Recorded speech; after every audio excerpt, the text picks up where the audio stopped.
What is going on, my super sandwiches? Rhymestyle here, and today we're bringing another Dragon Ball Z figure review, and today we're diving into not one, but two. Starting with this Super Saiyan God Goku, which I was very, very iffy about, and this is gonna be my first time actually opening it, and then this gigantic monster over here, the Shenron, which we'll get to in a second. Let's go ahead and dive into this Goku first and see what the fuss is about. So I'm gonna try my best to kind of show it off as much as possible because the setup I'm using is kind of weird for figures because I need more space to show off everything. But here is one side of it. You got the Goku right there, the pose. Goku getting ready to fight. Aura that's not included. Again, I don't know why they do this. Nobody wants to buy figure DLC. Guys, Tamashii, nobody wants to buy figure DLC. If you promote the Aura, include the Aura, especially for the prices of these figures too. Of course, we got the Beerus and Goku matchup with the Kamehameha again. All right, let's go ahead and pop into this real fast and see what the business is. Now, the thing about this figure that I was really iffy about, the only reason why I actually bought this is because I got the Shenron, which I get to here in a second.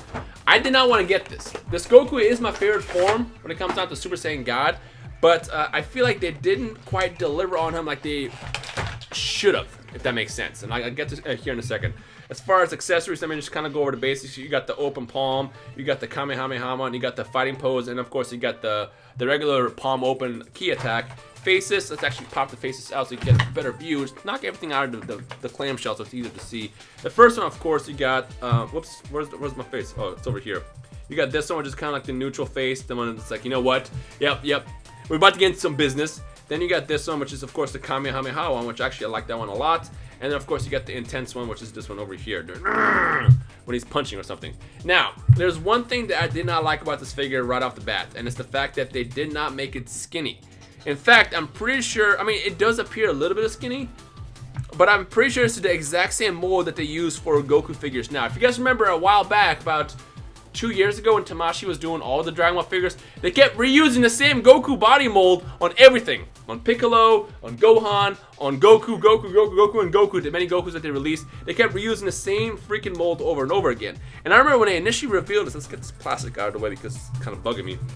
When they initially revealed this figure, it appeared a lot skinnier. Because if you guys remember, when he transforms into the Super Saiyan God state, look at that booty. When he transforms into the Super Saiyan God state, he does have like a slender body. But I don't know what it is. I can't tell if it's actually slender or not. It doesn't really appear it. But I will say this, now I'm actually holding the figure in my hand, it does feel a lot nicer than the pictures look. The question is it worth the price? And the answer is probably not. I think I paid 50 bucks for this one. The Shenron is a little bit more expensive, which we'll get to in a second, but this is about 50 bucks. But for the quality that they, produced, it's not really quite there. I feel like I could at least include the Aura or something else to go along with it. When it comes to the Tamashii figures, the thing that always draws me the most is the accessories. If you guys remember, the Super Saiyan Blue Goku, which I have over there in my my display case, what made that figure so cool was you got the Super Saiyan Blue figure, Super Saiyan Blue head, you also got a base head as well, so you can kind of switch it up. They could have done something like this with here, although it's not that big of a deal because technically it's just basically the same head mold except for one is red and one will be black. But if they had something that it made it more unique, I feel like it could be a lot more enjoyable. But like, as far as everything else, it's pretty solid, your standard Tamashii poses, you can probably get into your favorite poses on shelves or whatever you're going to choose to display it on. But I just feel like it didn't quite capture what made Super Saiyan God epic when it first showed it off. They could have at least included like a charge beam or something like one. You know how in the last couple of figures they had like a little blast that they put in the hands? They could have done that. If they at least had that, maybe colored it red, I would say 100% would recommend it. But this right here, it just, I don't know, it just, something is just off about this. Let me actually try to show off some poses real fast. There you go. Kind of, not really. I'm kind of going off the tops, okay? Leave me alone. Come here, I mean, I don't know. Would I recommend it? Probably not. Maybe when the price drops, 30 bucks, which I don't know if it's going to, because I feel like this one won't be as popular as like the ones that are coming out over the course of the next couple of weeks / months. But for the current release price, I'd say kind of hold off on it.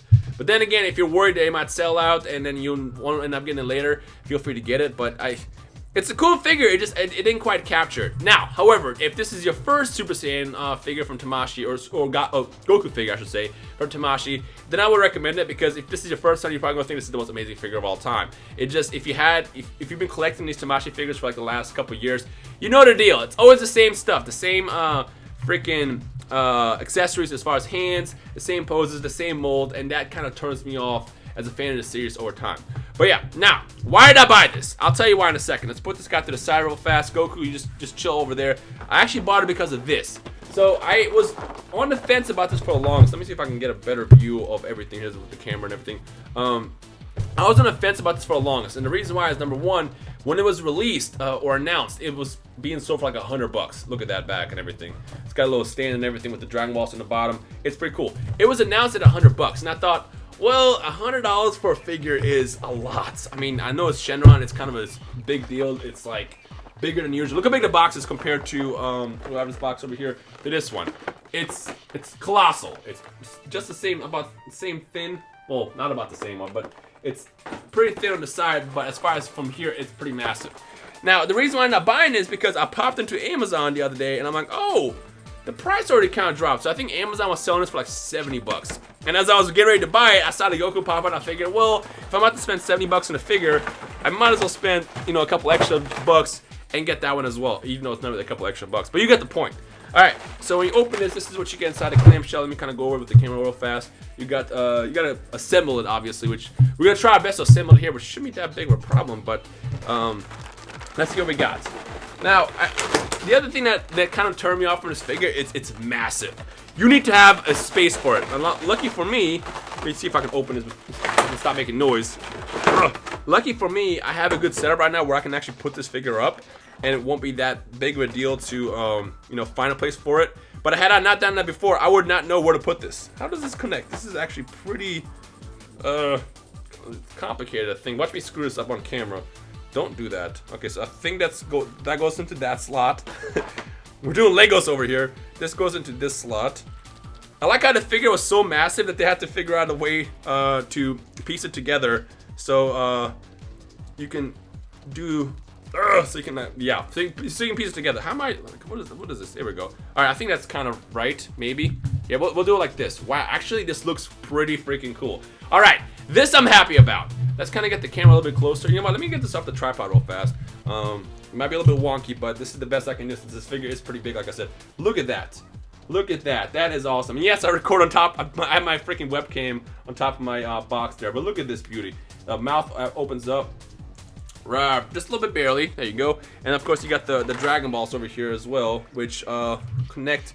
I think you're not supposed to actually connect. I mean, what is this? They look like anal beads. Like, these aren't Dragon Balls. Come on, Tamashii. You guys can at least put some stars on them. Do they have stars? No, they do not have stars. Let me put this back on a stand real fast, so I can like get everything set up. This is a lot more annoying to do here, but I'm doing my best. Leave me alone. All right, let's put this back on here. There we go. All right, now we got the freaking the Dragon Balls, the non-star Dragon Balls on there, and you're supposed to actually put this up with the stand, which is over here. I'm not gonna put the stand together. I'll probably just post a picture on my Instagram to show you what it looks like on the side, but it does come with everything, so you can get it, you know, posed up and everything, like this or something. I'm not really doing a good job showing this off right now because it's a lot bigger than I thought it would be. But I mean, look how, if he stretches aside, like look how big this Shenron actually can get if we just like do it like if he stretches it and stuff. That's pretty big. That's what she said. All right, can actually show it off a little bit better on camera. There we go. All right, so there it is. I mean, really, it's got the little stubby T-Rex arms over here. It doesn't come with any accessories other than the pedestal of Dragon Balls and stuff like that. But again, the big issue with this Shenron is the fact that you need storage space for them. If you don't have that, it's gonna be a problem. Actually, I forgot to put the whiskers on them. Let me put those on here real fast. This is like the worst figure review of all time right now because like I did not expect it to be this big, which is funny because I was looking at the box like all day, so I should have expected it to be kind of annoying to do. Did I do this right? There we go. Stick that in there. Give me a second. Don't mind me. I might just edit this out if I remember. If I don't remember to edit it out, I apologize. There we go. All right, there's the whiskers now. There you go. All right, Shenron has fallen. He's fallen apart because I'm trying to like squeeze it into this tiny space that I use for my usual card opening. But whatever. There it is. Is he worth it? I'd say honestly he is.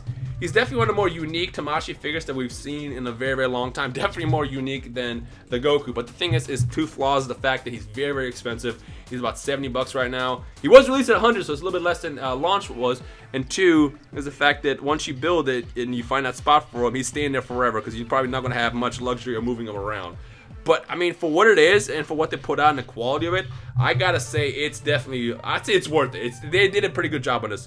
With the look, like even got a little bit of movement in there. Anyway, so there's that. So in the comment section below, I apologize if this is a little more bootleg than normal as far as me showing the unboxing. The comment section below, let me know your thoughts on both the Goku and the Shenron. Would you guys personally buy this for, yourself or a friend for Christmas or birthdays or whatever. And if not, why not? Feel free to discuss it down below. But for my, I gotta say, I'm happy about the Shenron. I still don't care about the Goku, but I mean, at least I have them now. All right. Now the challenge is to get the setup in that display cabinet over there. So I'm gonna do my best and put that together over there right now. And I might throw some pictures on here as well if I remember. If not, it's on my Instagram at RhymeStyle, so go check out over there. But other than that, I hope you enjoyed this bootleg unboxing of Shenron and Goku. If you did, feel free to thumbs it up. Again, it's perfect time for holidays. If you're looking for that one present for your Dragon Ball friend who's a big fan of Dragon Ball, you can go for these. But that's about it. Hope you guys enjoyed today. My name is RhymeStyle. I'll see you guys next time. Peace.